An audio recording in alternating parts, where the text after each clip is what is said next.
very good evening to all the aspirants. My name is Sumeet and today I've come up with this answer writing session.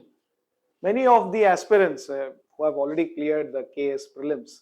So you guys must be eagerly waiting for this video, right? KS Mains answer writing. As we know, KS Mains is just within the reaching grasp of our calendar, right?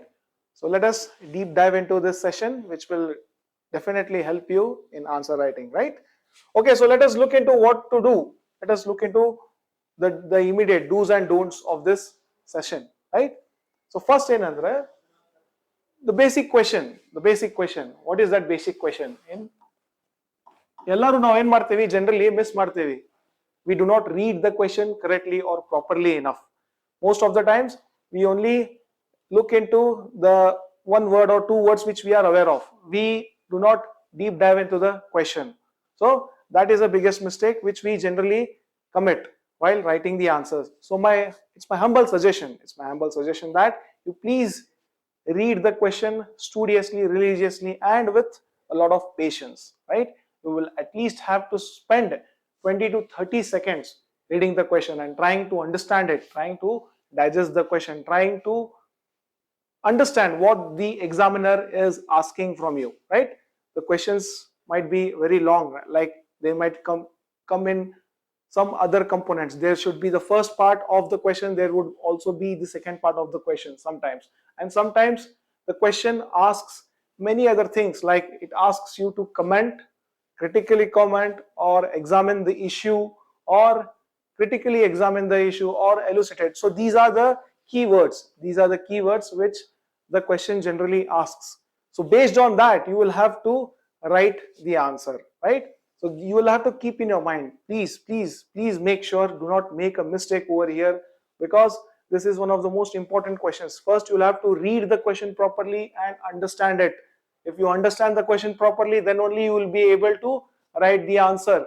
So if you understand the question properly, 50% of your work here is done, right? So it's my humble request that you please try and read patiently the question and then form a vague idea while reading the question itself. While you understand that question, you will be having that vague idea what to write. You will get an idea. So we will build our answer around that, right? Is that clear? We'll go to the next slide.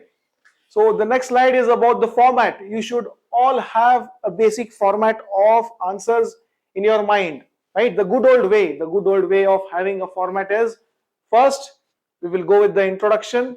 The second part, it involves the body, and the third part, it involves conclusion, right? So this is the good old way to approach any type of a question, right? So this should be your approach.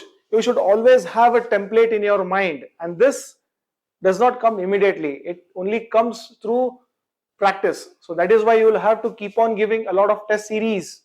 You'll have to keep on giving a lot of test series, and you'll also have to start practicing the answer writing, right?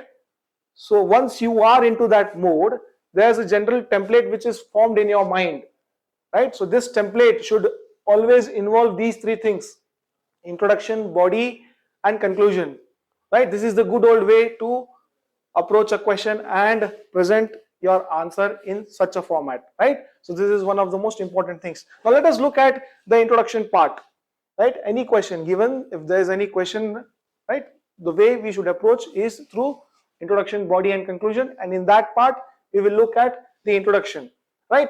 The introduction, now let us look at introduction. Introduction should not, you should not waste too much time or too much words or sentences in writing the introduction. Introduction should always be short and crisp, right? It should not cross somewhere around 30 to 40 words, right? Keep this thing in mind, but make sure that you do not, after writing the introduction, don't sit and count the number of words which you have written. That is not a smart way to do. You will definitely lose time if you do that. Don't get into that mode. Make sure that you at least have some 2 or 3 sentences. You will have to keep it only for introduction, and that introduction should be such that it should use some words which have been asked in the question. Say for example, right, if the question is about India's relationship with the Bangladesh, right, after the street protest which happened in Bangladesh, due to which there was a regime change in Bangladesh. If the question is asking this, then your introduction should also involve the street protests thing, right? Your introduction should involve these words. What will this word do?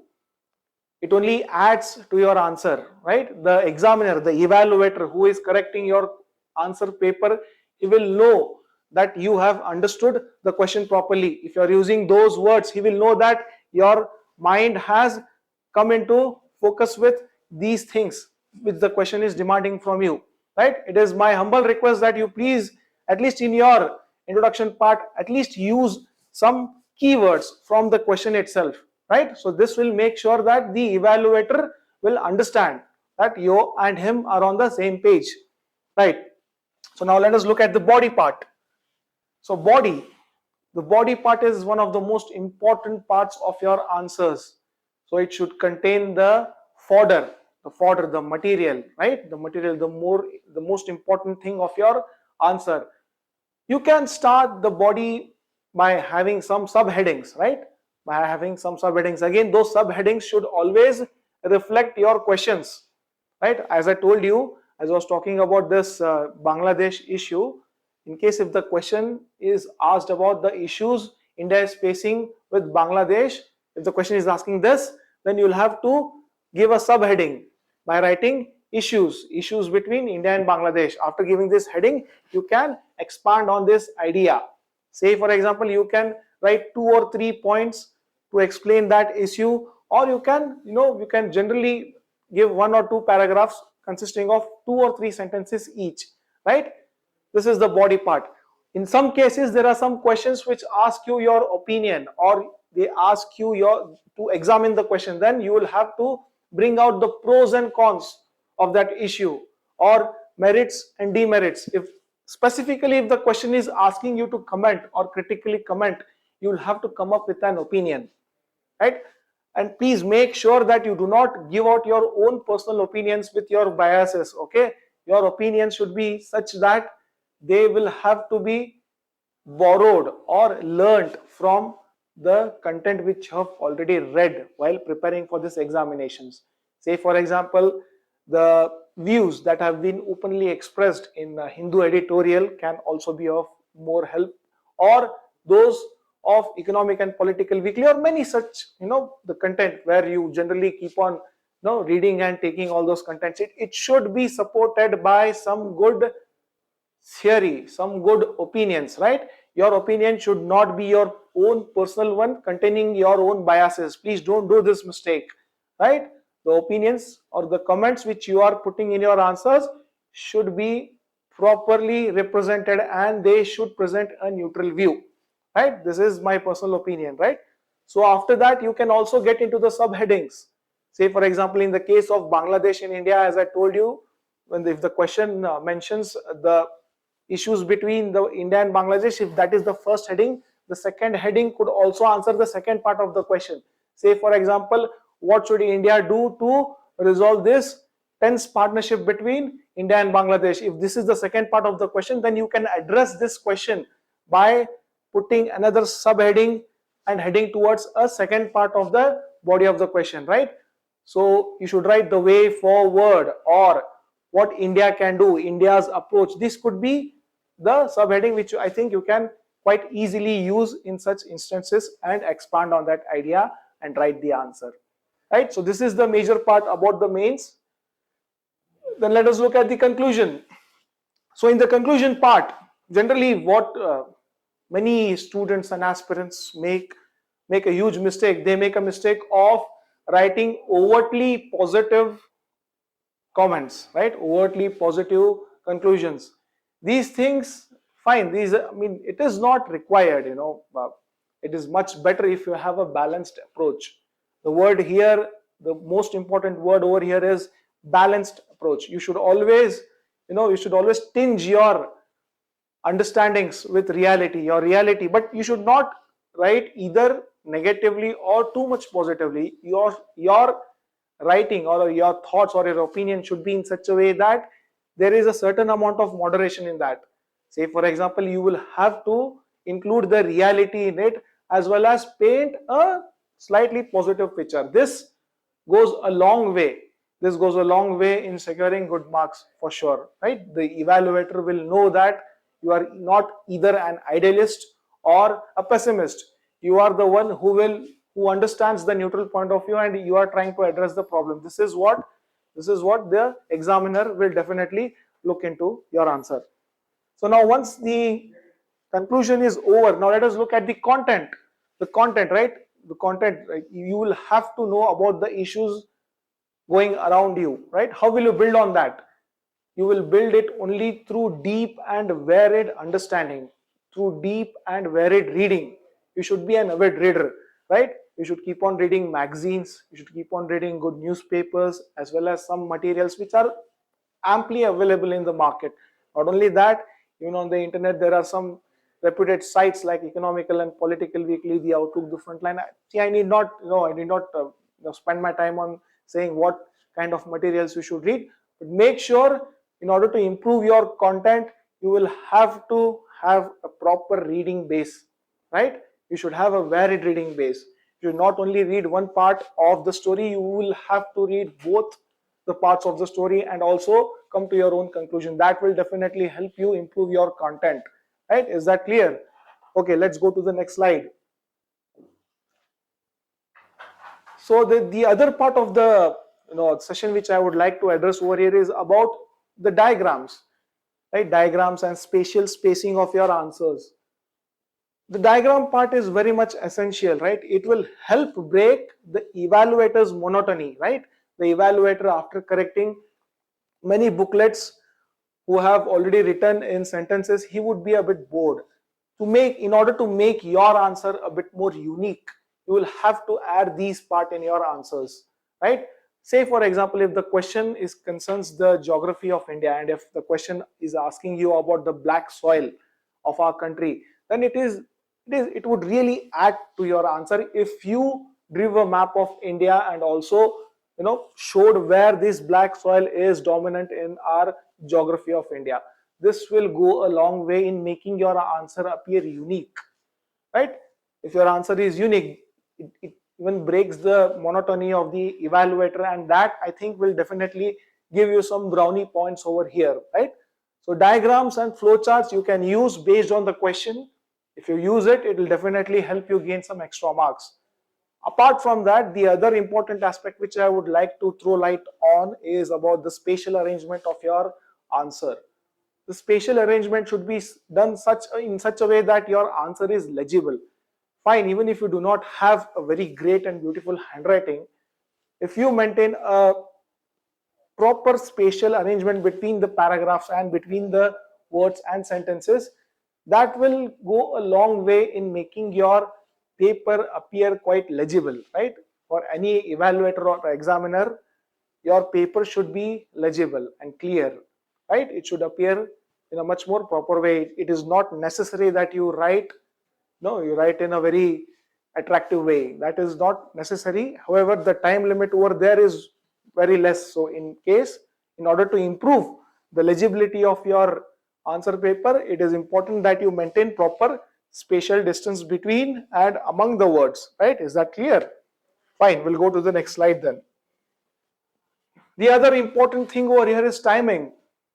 See, there are 21 questions asked in each paper of GS 1, 2 and 3 barring the GS 4 paper. So that leaves you to attempt 7 questions in an hour. So roughly that means to answer each and every question you will at least have 7 to 8 minutes, right? 7 to 8 minutes. So in 7 to 8 minutes you will have to write 200 to 250 words per answer. Per question demands 200 to 250 words, right? So you will have to keep on planning, right? Your planning should be such that you should not waste excessive time in one particular question. If you waste that much time in one particular question, you are sacrificing the time which is required for other questions.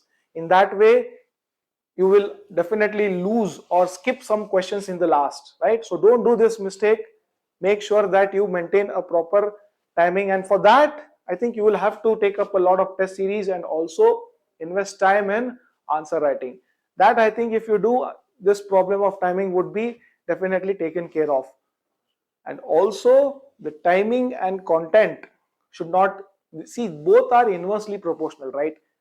If you are spending a lot of time, then the content will of course improve, but the time will again increase. So again, that is hampering your ability to gain marks or score marks in that section.